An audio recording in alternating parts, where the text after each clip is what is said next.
The rain streaked down the windows of Café Lumière, one of those upscale coffee shops in downtown Chicago where a latte cost $8. And the chairs were deliberately uncomfortable to discourage people from lingering too long. Marcus Townsend sat in one of those chairs anyway, dressed in a charcoal gray suit tailored to perfection, his dark hair swept back in a style that required just the right amount of product and professional maintenance.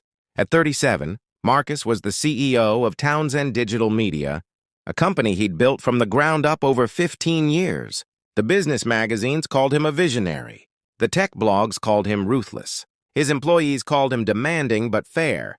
Marcus himself would have simply said he was tired of 18-hour days, tired of board meetings and quarterly reports, tired of coming home to an empty penthouse every night, which was why he'd agreed to this blind date, despite his better judgment.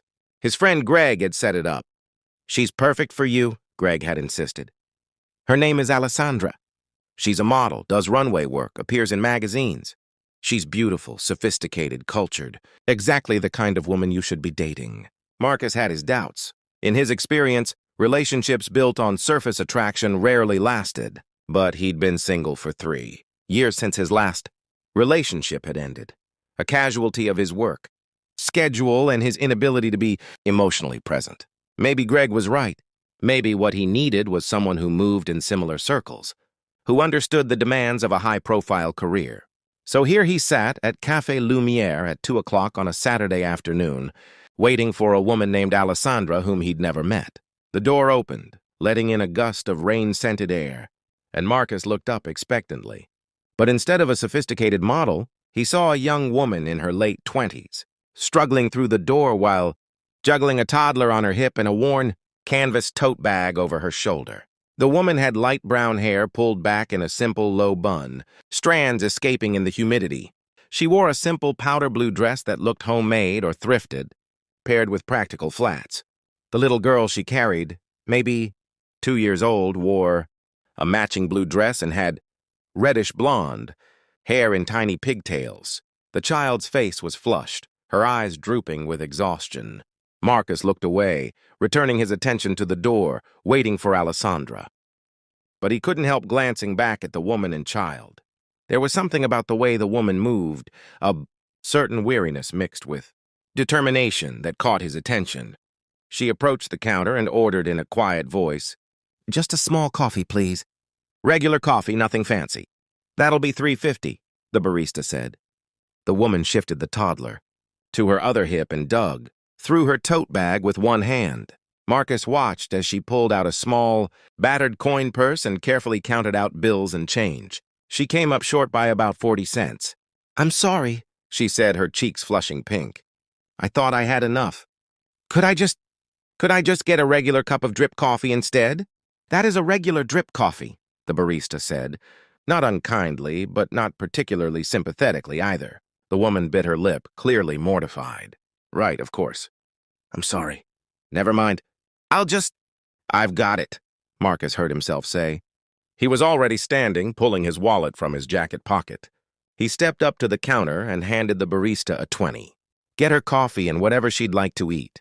And whatever the little one wants." The woman turned to look at him, her eyes wide with surprise.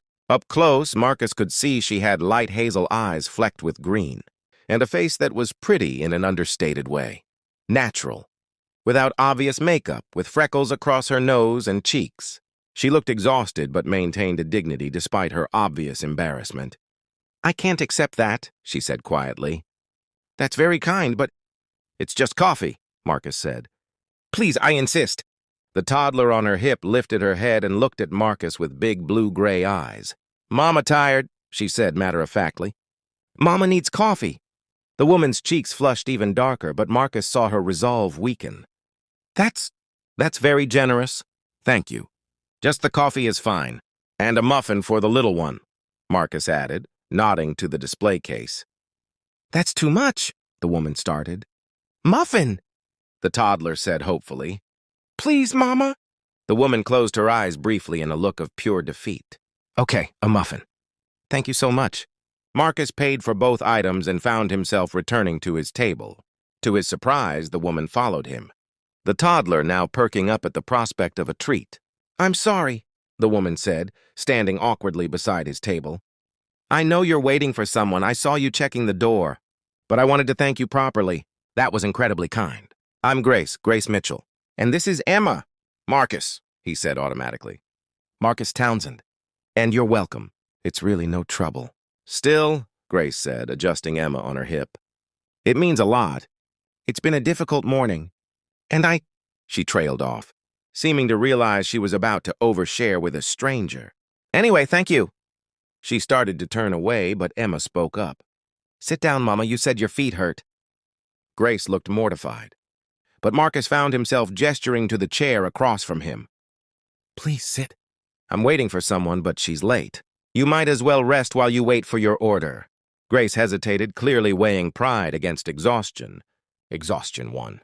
She sat down carefully, settling Emma on her lap. "Just for a minute. Emma's right. We've been walking for a while." "Where are you coming from?" Marcus asked, making conversation. "The library," Grace said. "And then the park, though it started raining, so we had to leave. Emma loves the park, but we don't live near one, so we take the bus. Today the bus was late on the way back, and we ended up walking the last mile. In the rain." She said all this matter-of-factly, without self-pity, as if long walks in the rain were simply part of life. "That's quite a journey," Marcus said. "We don't mind," Grace said, hugging Emma. "Do we, sweetheart? We have adventures." "Adventures," Emma repeated, though she was starting to look sleepy again. The barista called out Grace's order, and Marcus started to stand to get it, but Grace was faster. She settled Emma on the chair and hurried to the counter, returning with her coffee and a blueberry muffin wrapped in a napkin. She broke off a small piece of muffin and handed it to Emma, who ate it with obvious delight. Grace took a sip of her coffee and closed her eyes, and Marcus saw the tension ease from her shoulders slightly. "Long week?" he asked. Grace laughed, but it was a tired sound. "Long year, more like. But we're managing. We have what we need, and Emma's healthy and happy. That's what matters." Marcus studied her, noting the worn quality of her dress, the frayed strap on her tote bag, the careful way she rationed the muffin so Emma could have most of it. This was a woman who knew what struggle looked like, who'd learned to stretch every dollar and find joy in simple things. "What do you do?" he found himself asking. "For work, I mean." "I'm a nanny," Grace said. "Well, I was. The family I worked for moved to Singapore last month. I'm between jobs right now, interviewing with new families. It's been challenging." She took another sip of coffee. "But something will come through." "It always does." "And Emma's father?" Marcus asked, then immediately regretted the intrusive question. "I'm sorry, that's not my business." "It's fine," Grace said, though her expression tightened slightly. "Emma's father is not in the picture. He made it clear before she was born that he wasn't interested in being a parent. So it's just the two of us. We're a team." She smiled down at Emma, and the love in that look was so pure and profound that Marcus felt something shift in his chest. The door opened again, and this time a woman who could only be Alessandra walked in. She was stunning, tall, with long dark hair, high cheekbones, and the kind of polished beauty that came from professional makeup and styling. She wore designer clothes, carried an expensive handbag, and had the confident stride of someone who knew she turned heads wherever she went. She scanned the cafe, her eyes landing on Marcus, and her face lit up with a practiced smile. She headed straight for his table. "Marcus," she said, extending a perfectly manicured hand. "I'm Alessandra. I'm so sorry I'm late. My previous appointment ran over." Marcus stood automatically, shaking her hand. "Nice to meet you." Alessandra's eyes flicked to Grace and Emma with barely concealed disapproval, as if they were vagrants who'd somehow infiltrated her date. "Are these people bothering you?" "No," Marcus said quickly, feeling a surge of protectiveness. "This is Grace and her daughter Emma. We were just talking while I waited." "How nice," Alessandra said in a tone that suggested it was anything but. She looked at Grace with an expression that managed to be both dismissive and pitying. "Well, I'm sure you have somewhere else to be." Grace's face flushed, and she immediately stood, gathering Emma into her arms. "Of course. I'm sorry." "Thank you again, Marcus, for the coffee." "That was very kind." She grabbed her tote bag and started to leave. but Emma twisted in her arms to look back at Marcus. "Bye, nice man," she said, waving a small hand.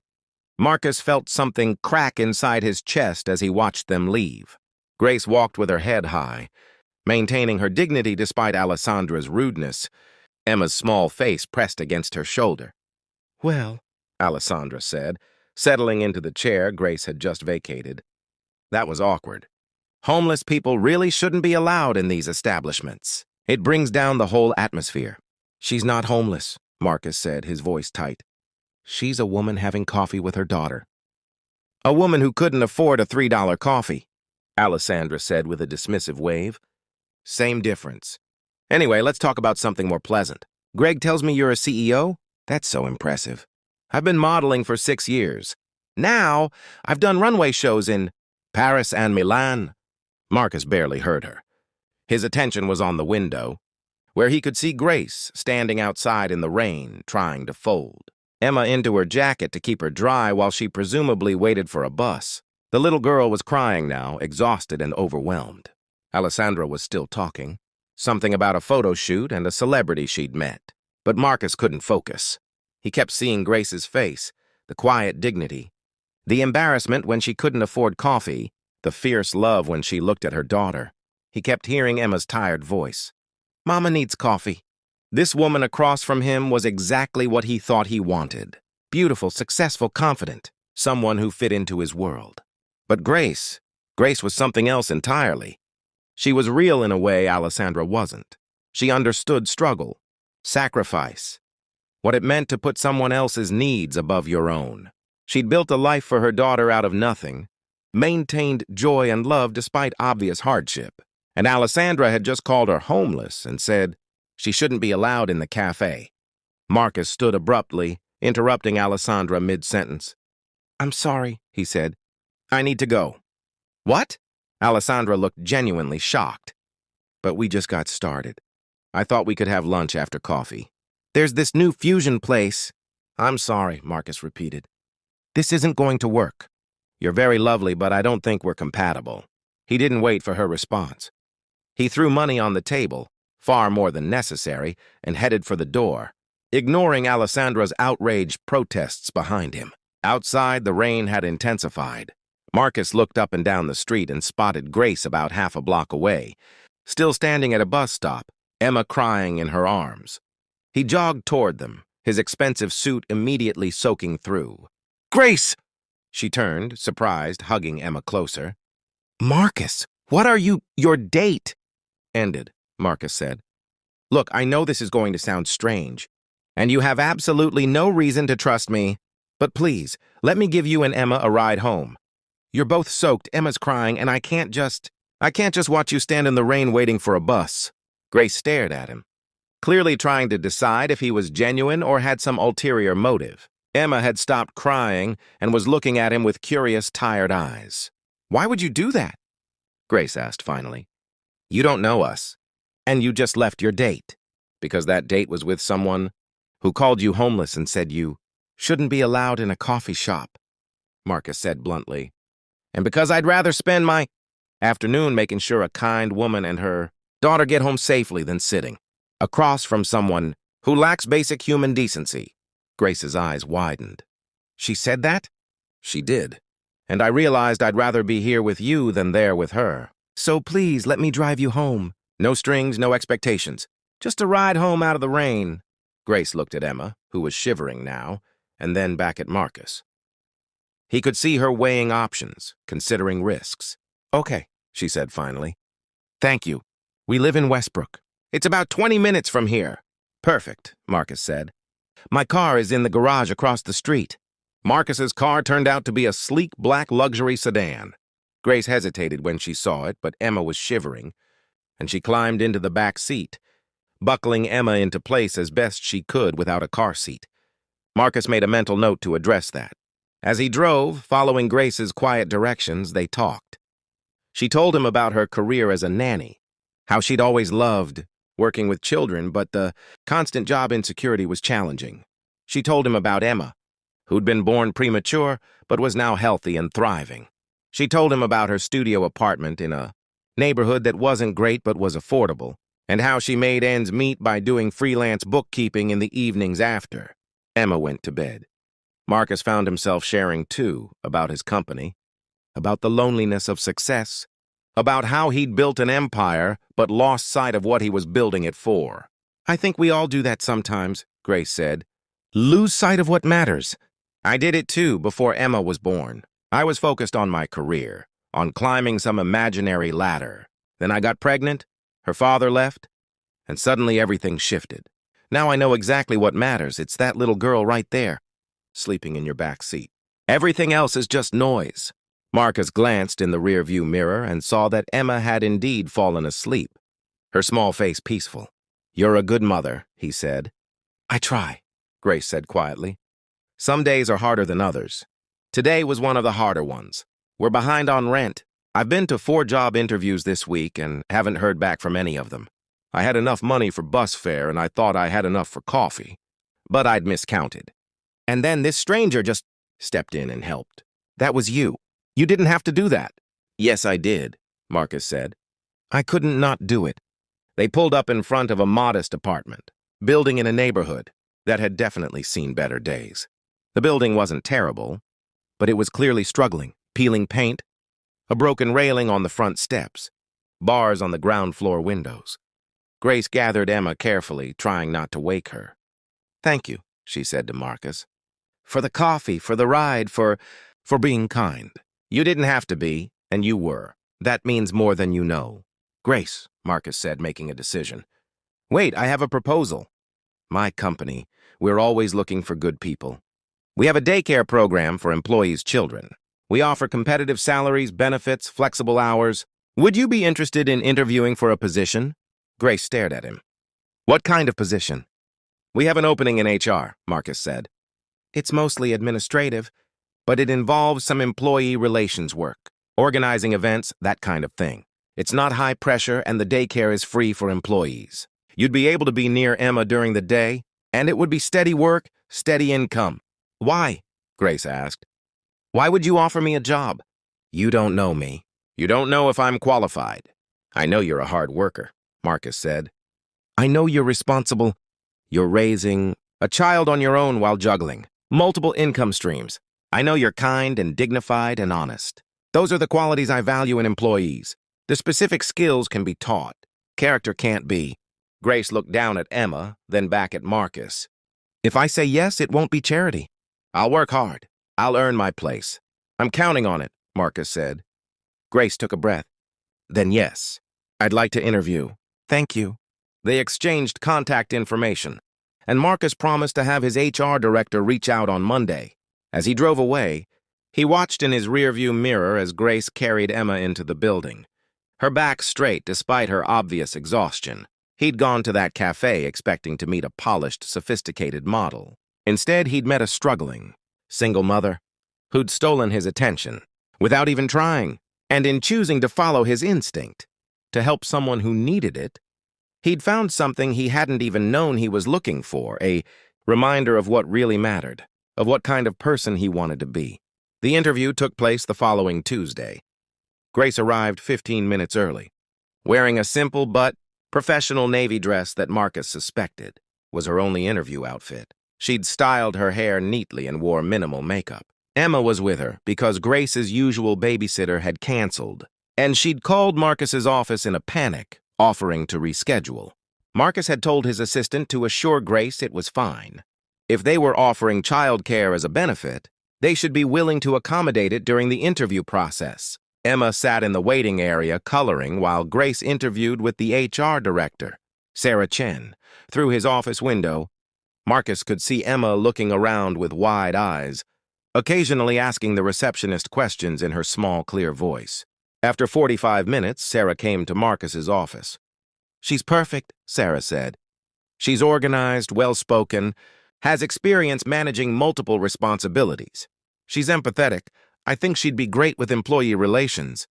"And Marcus, when I explained the position and the benefits, including the daycare," she cried. Actually cried. Said it would change her and Emma's lives. "Hire her," Marcus said. "Already did," Sarah said with a smile. "She starts Monday. I'm putting her on a salary that's comfortable. Nothing excessive, but enough that she won't be counting change for coffee anymore. Grace started the following Monday, and within weeks, it was clear Sarah's assessment had been correct. Grace threw herself into the work with dedication and genuine care. She organized a wellness program for employees, restructured the onboarding process to be more welcoming, and somehow remembered everyone's names and personal details within the first month. Emma thrived in the company daycare, making friends and spending lunch breaks with